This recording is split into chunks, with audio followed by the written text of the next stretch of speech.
6 hours later. Phone అలా అక్కడ ఏం జరుగుతుంది? నువ్వు మాట్లాడారా అయిపోతాక నేను బయట ఉంటాను. గమ్మునొచ్చేయండి మా బయట ఎండలుగా ఉన్నాయి. ఎప్పుడు వస్తాడు? ఎప్పుడైనా వస్తాడు. నేను రావడానికి ఆడ రావడానికి తేడా లేదు. మీ వాడు వచ్చాడు, రూల్స్ ఫాలో అవడం కష్టమట, వెంటనే పంపించేస్తున్నాను. నువ్వు బయలుదేరా. నా మెళ్ళో ఆంజనేయ స్వామి బెళ్ళుంది. వాడు ఇంకా మారలేదు నాన్న, ఇరిటేట్ చేస్తున్నాడు. పసరా కాదు, లివర్ తీసేసిన నువ్వు లెక్కర మానవని తనకు తెలీదు. చాలు చాలు, ఇంతకన్నా ఇంకేం కావాలి? ఇక్కడ బర్గర్లు, పిజ్జాలు, నూడిల్స్ అలాంటివి ఉండవా? ఓహో అలాగా. వీడు చాలా షార్ప్ అండి. ఈ గెటప్లో కూడా మమ్మల్ని గుర్తుపడేసా. నేను కూడా నీ గుర్తుపట్టేశా.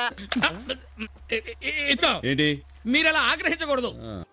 I'm sorry. Accepted and reflected the same. అంటే నీకు ఆ అమ్మాయి నచ్చిందా? బాగా బాగా. ఎలా ఉంది? చాలా బాగుందిరా. ఆ కళ్ళు, ఆ ముక్కు, ఆ అందం. ఓ ఈ అమ్మాయి రా మీ వదిన. రే నేను డిసైడ్ అయిపోయా. ఇదెవరు చెప్పారు? తెలిసిందా? అరుస్తావు ఎందుకురా? మన మ్యాటర్ వాళ్ళు కూడా తెలియాలి. పోలా అదిరిపోలా.